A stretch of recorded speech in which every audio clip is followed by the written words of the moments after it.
Sandra's POV. Naglalakad siya palabas ng bahay dahil kikitain niya ngayon si Wilma para sa taong pinaiimbestigahan niya. Walang iba kundi ang kanyang sariling fiancé na si Enrique Hipolito. Pagkalabas niya ay naghihintay na si Sancho sa labas. Ipagdadrive siya ng binata dahil may trauma pa rin siya hanggang ngayon sa nangyari noong nakaraan. Papasok na sana siya na mapansin niyang may mga pasa at putok na labi ang kanilang bodyguard. Kaya hinarap niya ito at sinipat ng tingin. Anong nangyari sa mukha mo, Sancho? Nahihiya naman itong tumingin sa kanya. Napaaway lang po, senyorita. Napaaway? Saan naman? Tsaka ang dami niya na. Sino bang bumugbog sa'yo? Sunod-sunod niyang tanong. Nasanay kasi siyang laging malinis ang mukha ng binata mula na maging bodyguard nila ito. At ngayon ang unang beses na nagkaroon ito ng mga galos. This is nothing, senyorita. I'm afraid your friend is already waiting for you, so we better go. Anito saka siya ay nalalayan papasok pero nagpumilit siya. Wilma can wait and she will understand. Samahan mo muna ako sa loob at gamutin natin yung mga sugat mo. My gosh, a lot of it are still fresh. Tumalikod siya at nagpatiuna sa paglalakad pero pinigilan agad siya ng binata. No need, senyorita. I'm fine. Napabuntong hininga na lang siya. Pasaway din ang lalaking to. Gagamutin natin yung sugat mo and you will follow me. At isa pa, call me Sandra at wag na yung senyorita na yan. Halos magkaedad lang naman tayo. Aniya saka pumasok sa loob. Wala nang nagawa ang lalaki at sumunod na ito sa kanya. Pinaupo niya si Sancho sa gilid ng kanyang kama saka kinuha ang medicine kit sa banyo. Iniwan niya lang na nakabukas ang pintuan ng silid dahil baka kung anong isipin ng kanilang mga kasambahay na naroon. Habang hinahanda niya ang kanyang mga gagamitin, ay matama naman siyang pinagmasdan ng binata. Nang mahuli niya itong titig na titig sa kanya, ay agad itong nag-iwas ng tingin. Natawa na lang siya sa inasta nito. I told you, senyorita, this is not necessary. Reklamo ulit ng lalaki. Dahil bahagya siyang nainis sa pagtanggi nito, ay idiniin niya ang bulak sa may sugat ni Sancho. Ouch! Oh, sorry. Sabi ko naman kasi sa'yo na kailangan gamutin niya dahil masakit pa, hindi ba?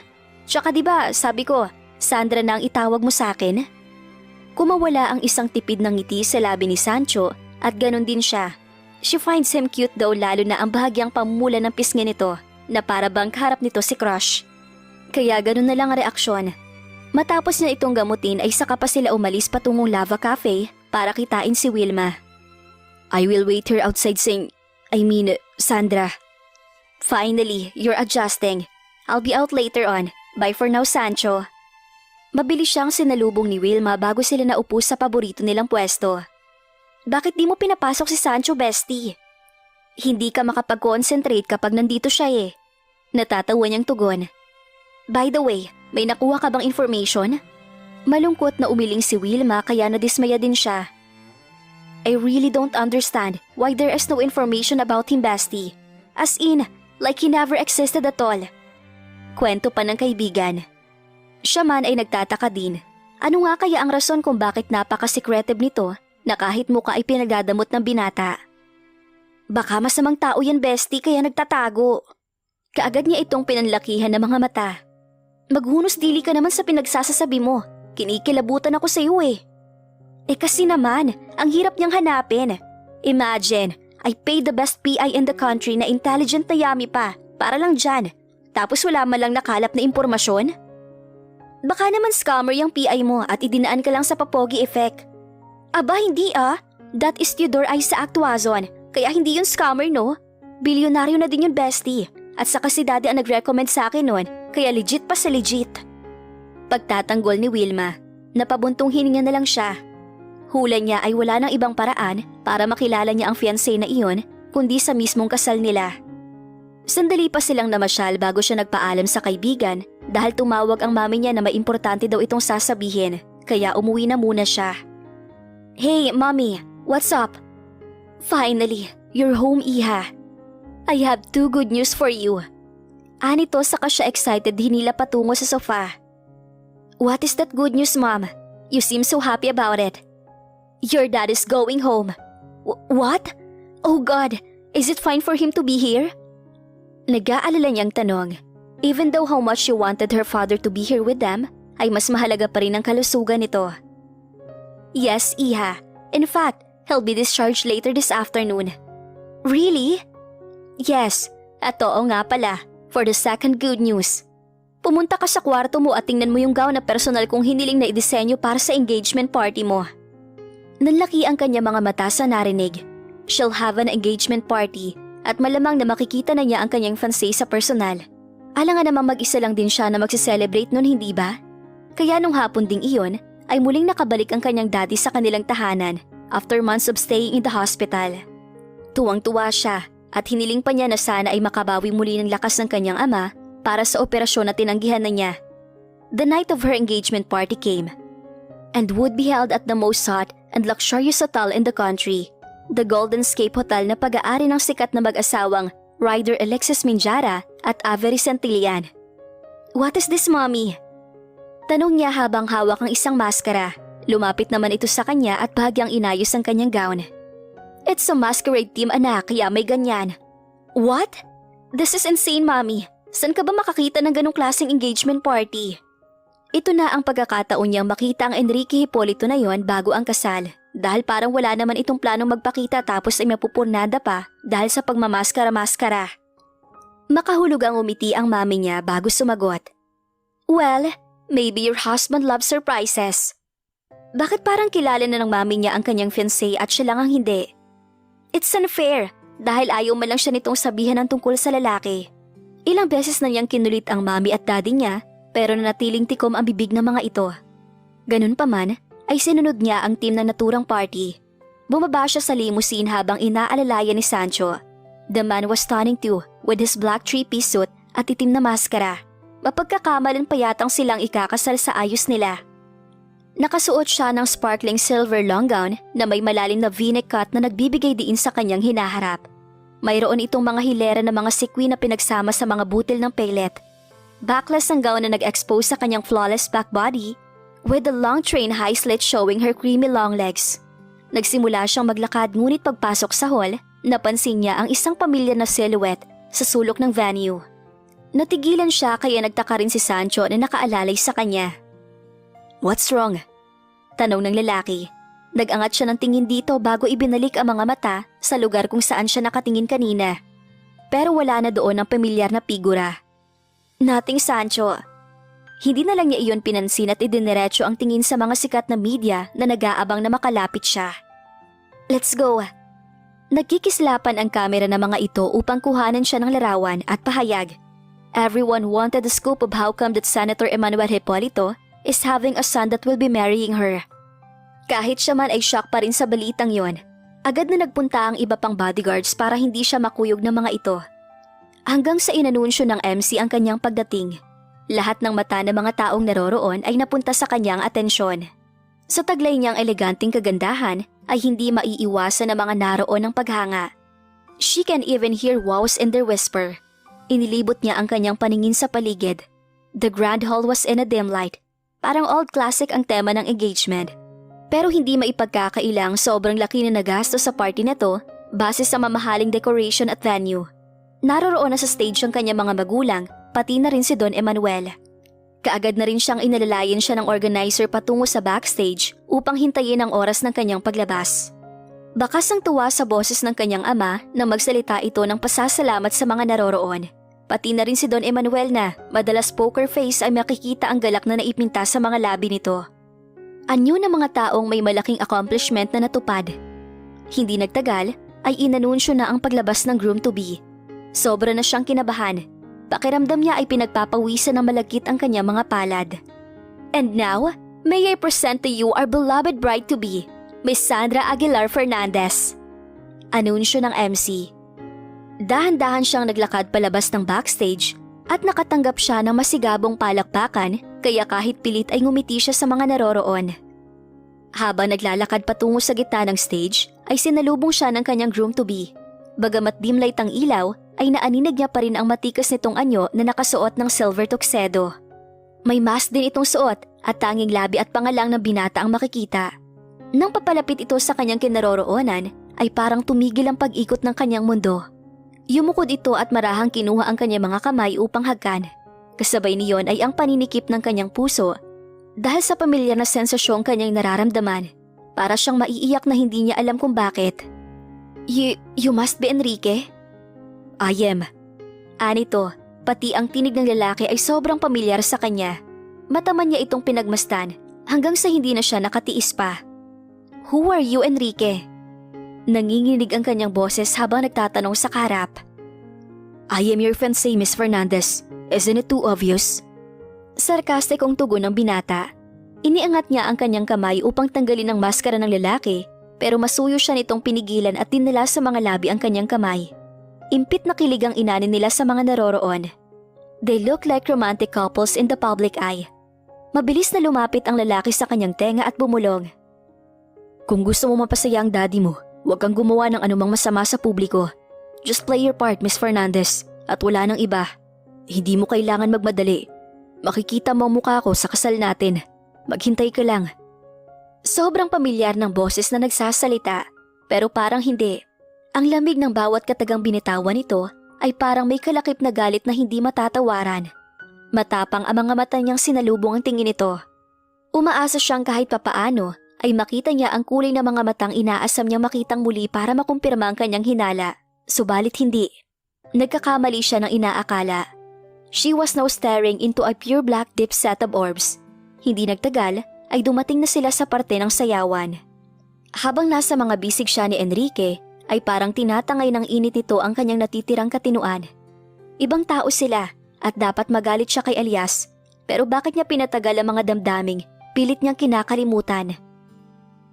Do you perhaps know me? Pagbabakasakali niya ulit.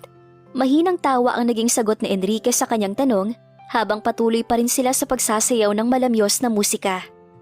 Of course, you are my fiancé, aren't you? Hindi yun ang ibig kong sabihin, alam mo yan. Hindi ako nakikipagburuan sa'yo, Mr. Hipolito. Do I look like a man joking to Miss Fernandez? Humigpit ang hawak niya sa balikat ng lalaki at ganon din ito sa kanyang bewang. Ikaw si Elias, di ba? Sino? Yung basura mong bodyguard? Boyfriend mo ba siya? Dama niya ang inis sa tono ng pananalita ng lalaki. Yes! Walang gatol niyang sagot. Then he was so unlucky to have an unfaithful girlfriend who's going to marry somebody else. Pangiinsulto nito sa kanya. Namuo ang luha sa gilid ng kanya mga mata. It's the other way around, Mr. Hipolito. Bakit mo naman nasabi nito sa kanya? Dahil niloko niya ako. Really? How sure are you, Miss Fernandez? Hindi siya agad nakasagot. Bakit parang nakikipagtalo siya kay Elias sa mga sandaling to? Because I saw it with my own eyes. Tugon niya at bahagya pang napasigok nang sariwaan niyang muli ang nangyari. Minsan, nagsisinungaling ang ating mga mata, Miss Fernandez. Hindi lahat na nakikita ng ating dalawang mata ay totoo. May diin itong sagot. Naiinis na siya. Kinukonsinti ba ng lalaking ito ang ginawa ni Elias? Sabagay, they are both a man. Maybe that's why he thinks Elias is in the right shoes. Then if he's right and I'm wrong, dapat ko bang balikan siya at umatras sa kasal? Panunuyan niyang tanong sa kahinarapang lalaki. She didn't see his face clearly because of the mask, but based on how his grip tightens ay alam niyang galit ito. Try me, Miss Fernandez, and I'll move heaven and hell to make you suffer. Bigla siyang kinilabutan sa paraan ng pagsasalita ni Enrique. Para bang hindi ito magdadalawang isip na gawin ang bagay na lumalabas sa bibig nito. Ngayon pa lang ay kinakabahan na siya sa magiging buhay niya kapag kinasal na sila. Pero may panahon pa ba para umatras pa siya? Gayong alam na ng buong Pilipinas na ikakasal na sila? Pero sa kabilang banda, hindi siya dapat matakot rito. Nagsasalita ka na parang hindi ako makakaatras sa kasal natin. Pero wala ka pang lakas ng loob na ipakita ang sarili mo sa mga important meetings for the wedding preparation. Muli niyang iniangat ang kanyang kamay para tanggalin ang maskara ng lalaki. Show me your face, Enrique. Don't. She rolled her eyes on him dahil sa inis. Pero maya-maya pa ay nakaisip siya ng paraan para patunayan sa sarili na hindi nga si Elias ang kaharap niya. Fine. Kung hindi mo tatanggalin ang maskara mo, hagkan mo na lang ako, Mr. Hipolito. Inaakit mo ba ako para kontrolin ang sitwasyon? Kaya mo bang kontrolin? Aniya rito at marahan niyang hinaplos ang balikat ng lalaki. I guess you aren't, pero gusto pa ring hagkan mo ko. No. Malamig nitong tanggi, pero makulit siya. She want to prove something, kaya hindi niya ito titigilan. Come on, Enrique. Dapat pa ba akong humagkan ng iba dito? Nakita niya ang pag-ikting ng panga ng lalaki. Damn you! Madiin itong mura. Napangisi na lang siya sa reaksyon nito pero hindi niya napaghandaan ang sunod na nangyari. Hinawakan nito ang kanyang batok at siniil siya ng hagkan sa labi. Nang magsimulang gumalaw ang labi ng binata, ay siya ring tuluyang pagpatak ng kanyang luha. She's mad, but she can't deny the fact that she missed him so much. Tumugon siya at pinantayan ang mapaghanap na hagkan ni Enrique. Matapos ang nangyari, ay nanatili siyang nakapikit at hinawakan ng kanyang labi. Elias! Bulong niya at nang iminulat niya ang kanyang mata, ay siya ring pagkawala ng ilaw sa buong venue. Parang nakalutang sa hangin ang pakiramdam ni Sandra hanggang sa natapos ang engagement party niya dahil sa hagkan na pinagsaluhan nila ni Enrique. Luminga siya sa paligid pero hindi mahanap ng kanyang mga mata ang lalaki. Wala sa sarili siyang tumayo at tinahak ang hallway ng venue para hanapin ito. She was so sure what she felt. Si Enrique ay si Elias. Pero paano nangyari yon kung hindi sila magkaparehas ng mata? May suot ba itong contact lens? And if he does, what's the purpose of it? Nabawi na ba nito ang alaala nito? O kaya all this time ay niloloko lang siya nito? Gusto niya ng sagot mula sa binata, pero wala na ito ngayon. Namataan niya ang isang pamilyar na bulto patungong parking lot. At dahil sa desperado siyang makita ulit si Enrique, ay lakad-takbo ang kanyang ginawa para lang maabutan ng lalaki. Mas lalo siyang nasabik na makitang binalibag ng binata ang suot nitong maskara. Enrique! Hinihingal niyang sigaw. Tumigil ang lalaki ilang metro ang layo sa kanya. Bahagya pa siya nitong nilingon. Pero nadismaya siya na magtuloy-tuloy ulit ito sa paglalakad papunta sa isang itim na Lamborghini. Enrique, sandali! Muli pa niyang sigaw. Nang makita niya ang pag-andar ng sasakyan, ay hinabol niya ito kahit pahirap siya dahil sa taas ng kanyang takong. Stop the car, Enrique! Talk to me! Sa kanyang pagtakbo ay hindi niya inaasahan ang pagkatapilok niya hanggang sa tuluyan siyang natumba sa sahig. Impit siyang napasigaw dahil sa sakit na nararamdaman niya. Nang lumingon siya sa unahan, nakita niya ang paghinto ng sasakyan ni Enrique. Tanging dasal niya na mga oras na yon ay bumaba ito at saklolohan siya. Pero sandali lang itong tumigil, habang hindi nag-abalang bumaba at pinaharurot ang sasakyan palayo. Sandra! Lumingon siya sa pinanggalingan ng tinig at nakita si Sancho na tumatakbo patungo sa kinaroroonan niya. What happened? Tanong nito na makalapit sa kanya. Natapilok ako habang naglalakad. Pagsisinungaling niya rito. Nahihiya siya dahil sa kadesperadahan niyang paghahabol sa fiancé niyang hindi man lang siya pinansin. Sinipat nito ang paa niya at napaigik ng pisilin nito ang kanyang bukong-bukong. Dahan-dahan naman, Sancho. I'm sorry. Luminga muna ito sa paligid bago tinanggal ang coat saka isinuot sa kanya. Nagtataka niya itong tiningnan at dahil sa pagkabigla ay napasigaw naman siya nang walang pasabing binuhat siya ng lalaki. What are you doing, Sancho? Carrying you. Hindi yun ang ibig kong sabihin. Paano kung may makakita sa atin at magchismisan tungkol sa posisyon natin? Tumigil sa kalagitnaan ng paglalakad si Sancho at mataman siyang tiningnan. Naiilang naman siyang nag-iwas ng tingin sa binata at dumako ang kanyang muka sa bandang leeg nito.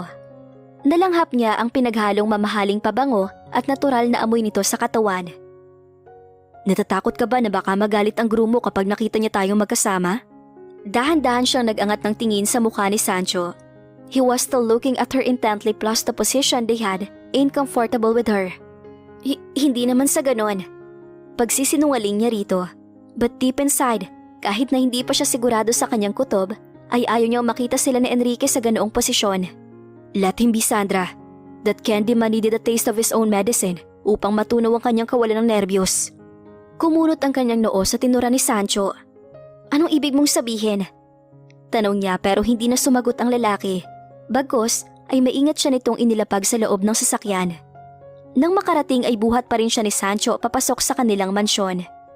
Agad naman silang sinalubong ni Manang Lucia na puno ng pag-aalala ang muka. Anong nangyari kay Senyorita? Natapilok siya, Manang. Sagot ng binata at dumiretso na paakyat sa ikalawang palapag. Matapos mabuksan ni Manang Lucia ang kanyang silid, ay maingat ulit siyang inilapag ni Sancho sa kanyang kama. Pwede niyo po ba akong ikuha ng palanggana, bimpo at yelo, Manang Lucia? Sige, iho, at baka mamagapay ang paa ni Senyorita. Dali-daling sagot ng matanda saka mabilis na umalis ng silid. Naiwan silang dalawa ng binata sa loob. Napapitlag siya nang kunin nito ang kanyang paa na natapilok at maingat na tinanggal ang strap ng kanyang sandal. Does it hurt too much? Yeah, a little. Bukod kay Elias ay si Sancho pa lamang ang bukod tanging lalaking nakalapit sa kanya. Well, except her dad. Hindi naman siya alop sa kalahian ni Adan. Pero hindi lang talaga siya mahilig makipaglapit sa mga ito. Hindi nagtagal ay dumating na si Manang Lucia, dala ang mga hiningi ng binata, pero umalis din agad. Ouch! Dahan-dahan lang Sancho! Nakasimangot niyang sambit. Ilang minuto na ang lumipas ay patuloy pa rin sa paglapat ng yelo ang binata sa kanyang paa. She was really touched by how caring he is. Kung siguro ay una niyang nakilala ang lalaki, baka ito ang magugustuhan niya. She sees her father in him, mabait at maalaga.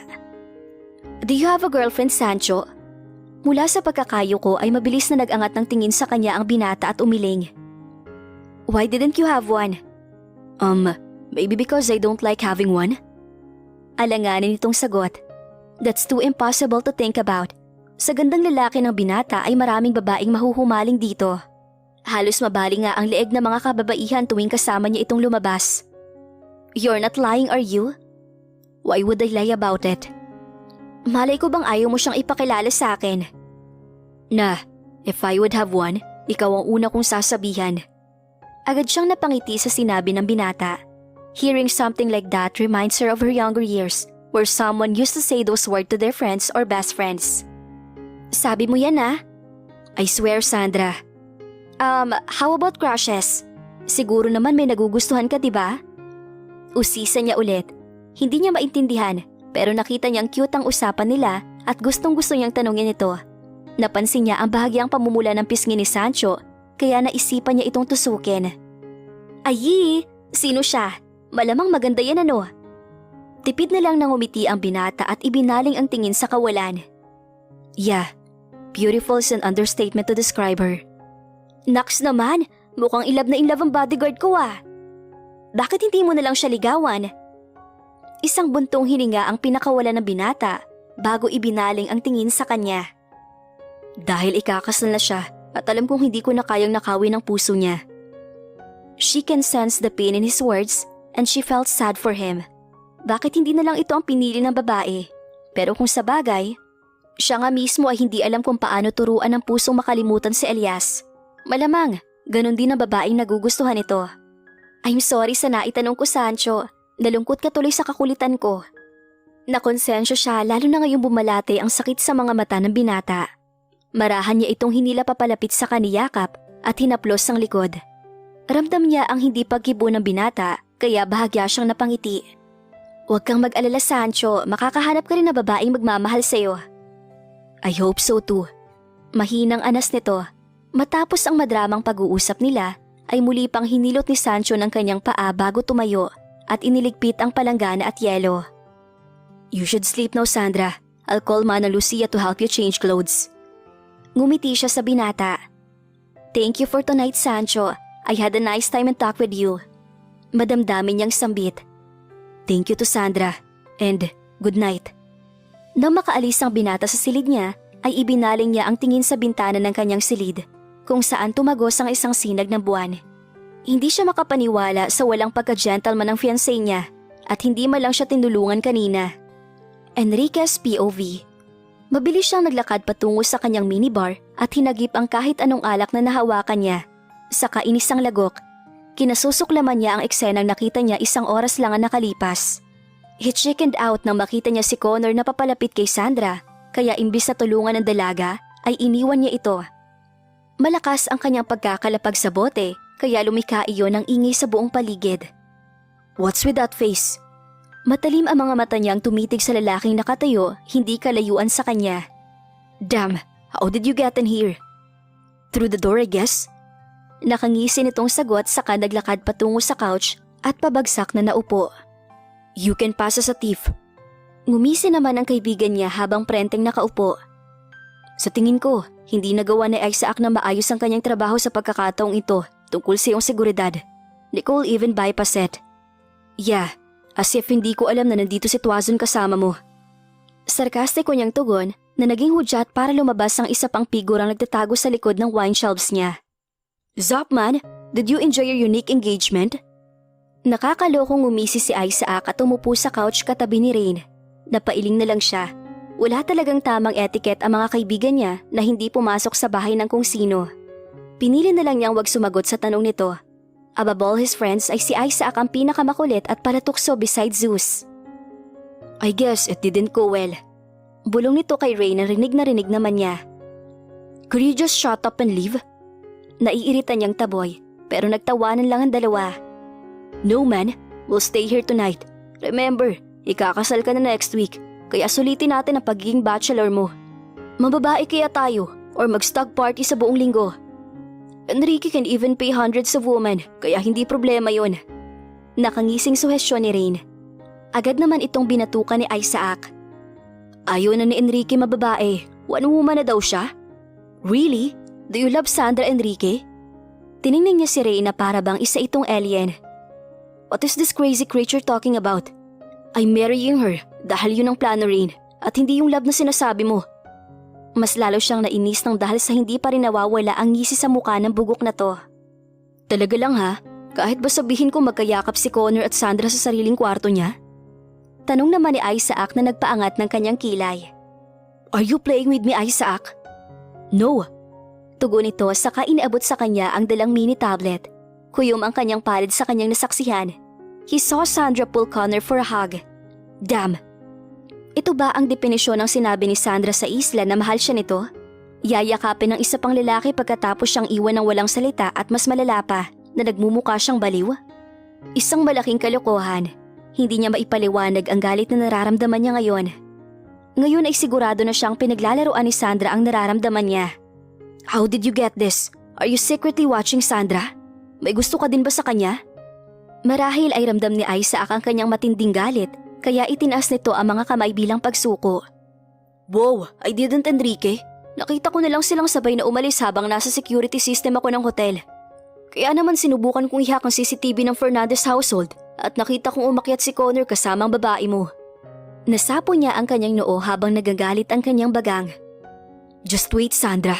Hindi ka na makikita o makahawakan ni Connor pagkatapos ng kasal natin. Pagkat akin ka lang at walang pwedeng umangkin sa'yo.